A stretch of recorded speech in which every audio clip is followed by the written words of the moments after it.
இதுதான் guys airport. இல்ல நீ உட்காருங்க. ரைட் மறக்குதா சவுண்ட் கேக்குது. இந்த விமானம் நிக்குது பரவாயில்ல.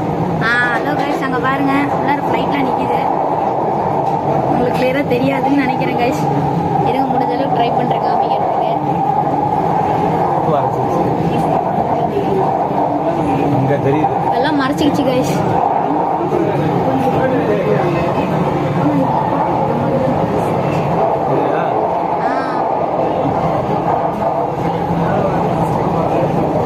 எங்களுக்கு தெரியுது கைஸ், உங்களுக்கு கிளியரா தெரியல. சரி நான் இறங்கனோட்டி கண்டினியூ பண்றேன் கைஸ். Tata bye bye. அங்கே பாருங்க கைஸ், அங்கே நல்லா கிளியரா தெரியும் கைஸ். இப்போ